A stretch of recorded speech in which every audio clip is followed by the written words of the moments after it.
सबसे पहले आप सबको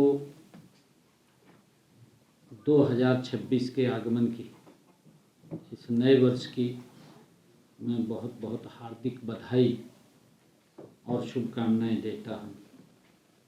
और साथ ही आप सब पत्रकार एवं छायाकार मित्रों के माध्यम से हरियाणा प्रदेश वासियों को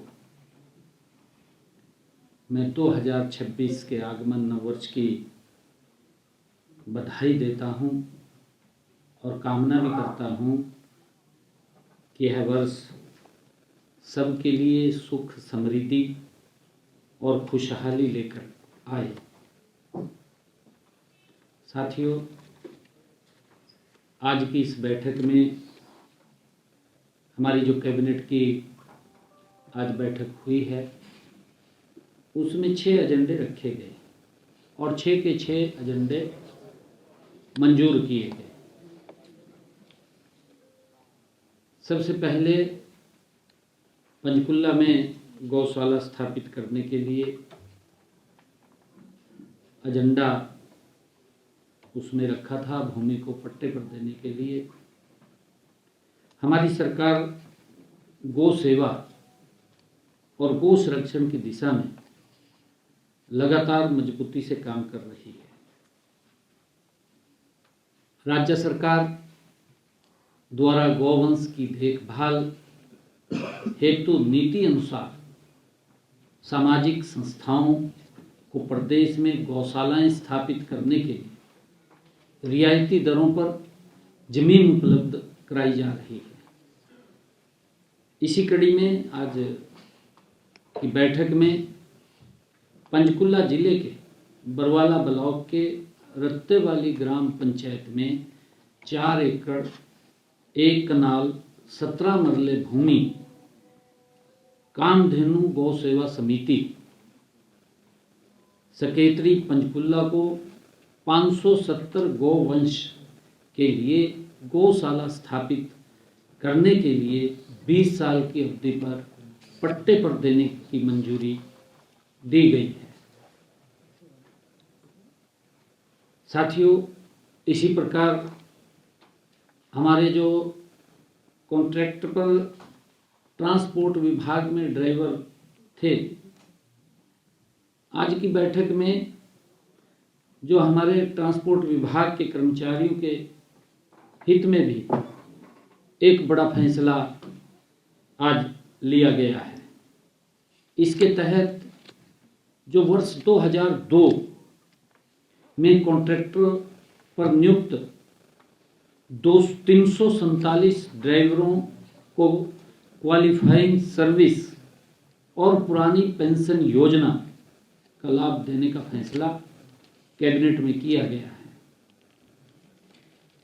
इन कर्मचारियों को 2002 में भर्ती हुए ड्राइवरों को उनकी शुरुआती नियुक्ति की तारीख से रेगुलर माना जाएगा।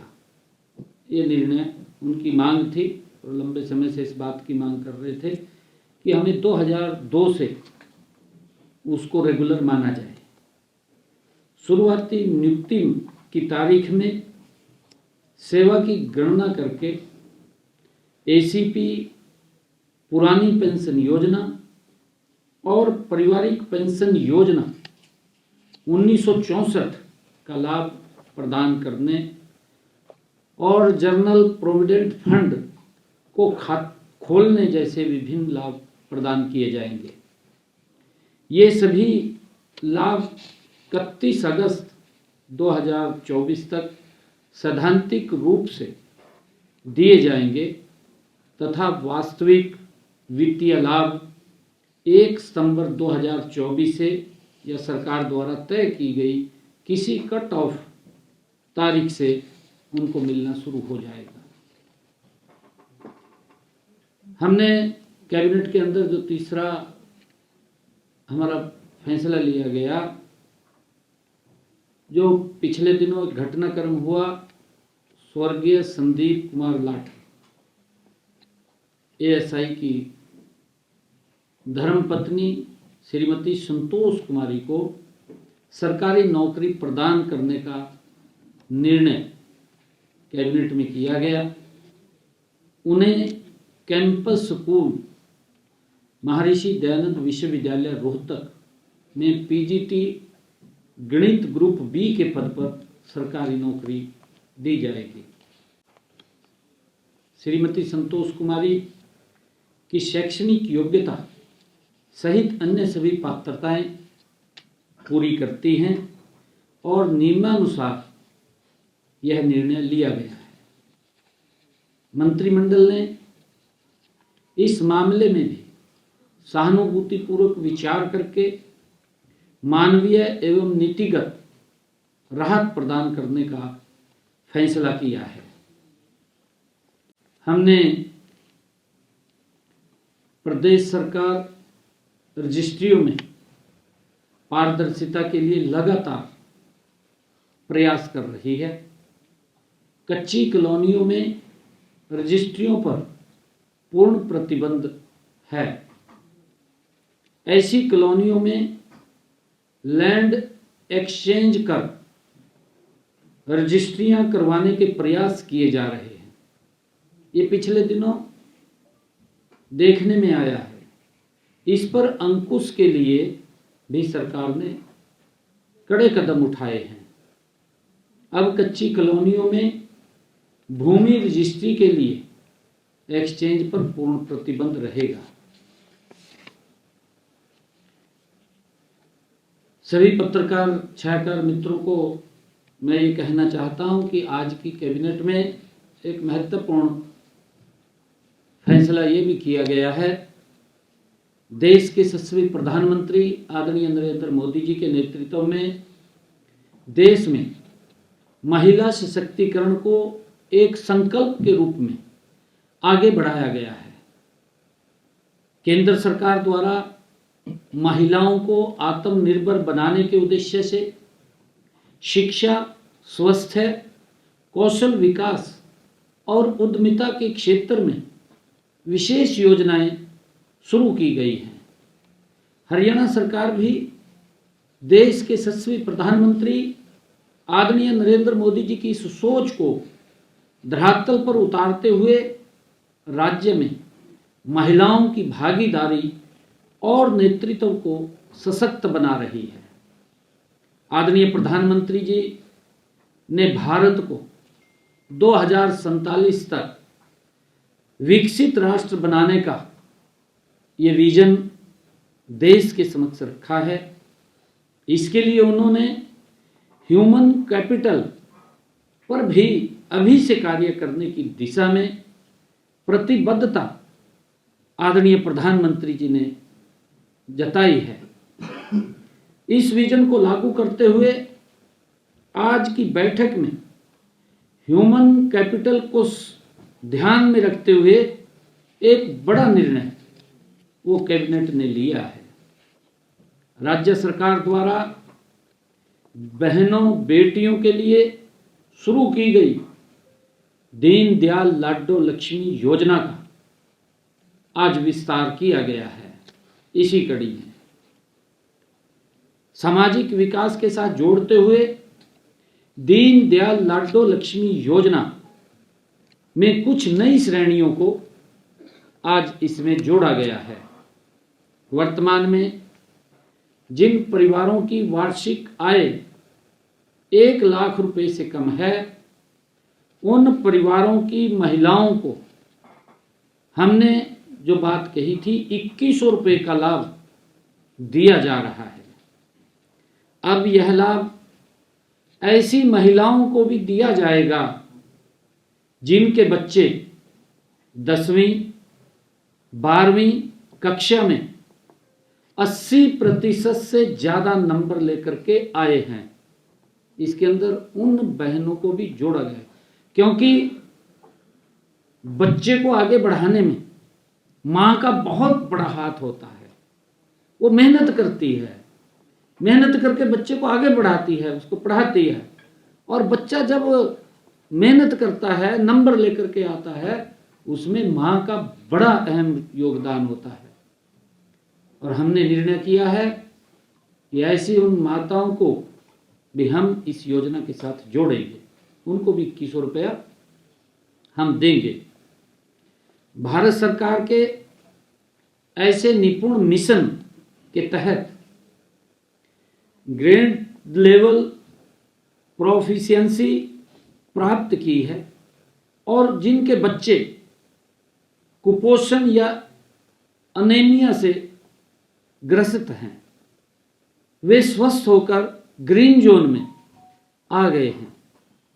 जिस माँ ने उन बच्चों को उससे बाहर निकाला है मेहनत करके, उन माताओं को भी इस योजना के साथ जोड़ने का फैसला लिया है, बशर्ते कि ऐसी महिलाओं की पारिवारिक आय सालाना चाहे 1,80,000 रुपये है, उन सब महिलाओं को इसके अंदर जोड़ा गया है। और उसमें एक कंडीशन भी लगी है कि उनके 3 बच्चे होने जरूरी है। 3 से ज़्यादा अगर बच्चे होंगे तो उनको इसका लाभ नहीं मिलेगा, इस लाभ से बाहर होंगे।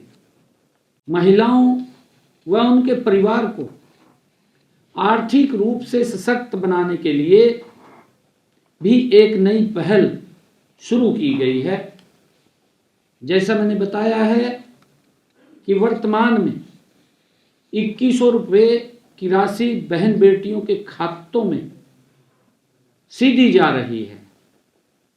अब इस राशि में से हमने ये निर्णय किया है कि 1100 रुपये तो सीधे महिलाओं के खाते में जाएंगे, उनको सीधे मिलेंगे, और 1000 रुपये की राशि सरकार रेकरिंग डिपॉजिट, फिक्स्ड डिपॉजिट कराएगी। इस डिपॉजिट का पैसा ब्याज सहित बहनों के पास पहुंचेगा, उनको मिलेगा। इसका एक SMS उनके महिला को हर माह जाएगा। अगर लाभार्थी की असामयिक मृत्यु पर उसके नॉमिनी को यह राशि तुरंत प्रदान की जाएगी, यह भी इसमें प्रावधान किया गया है। और क्योंकि बहनों को कोई भी काम करना है तो उसमें उसको लाभ मिलेगा। इसके अलावा योजना को और अधिक पारदर्शी बनाने के लिए लाभार्थियों की सूची को ग्राम सभाओं में वहां रखा जाएगा। कोई छूट गया है उसको इसमें जोड़ा जाएगा, किसी ने आपत्ति दर्ज कर दी है उसको बाहर किया जाएगा। दीनदयाल लाडो लक्ष्मी योजना के तहत अब तक हमारे हरियाणा प्रदेश में 10,255 महिलाओं ने आवेदन किया है। इनमें से 8 लाख महिलाओं को सहायता राशि भी प्रदान की जा रही है, क्योंकि उनको वह भी वेरीफाई करना है, क्योंकि हर रोज लगभग 3,000-4,000 महिलाएं इसमें आवेदन करती हैं। रजिस्ट्रेशन होता है, फिर उसको वेरीफाई करते हैं।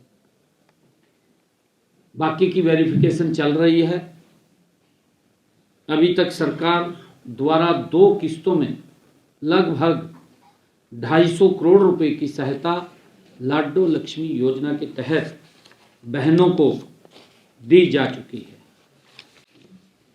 और इसी प्रकार मैं बताना चाहूँगा,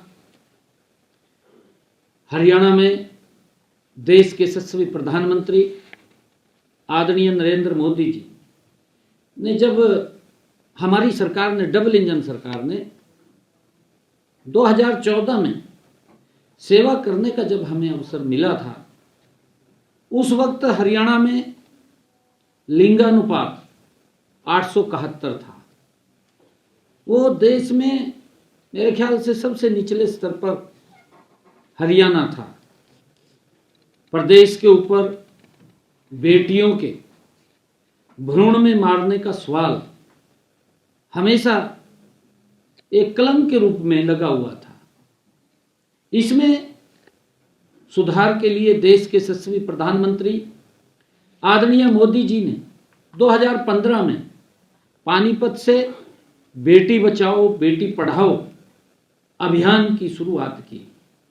उसी के परिणाम स्वरूप हरियाणा सरकार द्वारा लगातार इस दिशा में ठोस कदम उठाए गए और लिंगानुपात आज तक के सर्वाधिक आंकड़े 2025 में ये 923 पर पहुंच गया है। 2025 में हरियाणा की सभी गर्भवती महिलाओं का पंजीकरण अनिवार्य कर दिया गया है। उन गर्भवती महिलाओं जिनके पास पहले ही कोई अपनी बेटी है के साथ आशा तथा आंगनवाड़ी वर्कर को सहेली के तौर पर हमने नियुक्त किया है। पिछले दिनों निर्णय किया था। 2025 में 3 गुना बढ़कर कुल मिलाकर के अब 154 पीएनटी तथा गर्भपात संबंधित रेड की गई, जिसके तहत हमने ये कार्रवाई करते हुए 41 केमिस्ट शॉप तथा 395 गर्भपात केंद्र बंद कराए गए हैं। 2025 में एनटीपी एक्ट के तहत 114 एफआईआर की गई, 83 चार्जशीट कोर्ट में दायर की गई।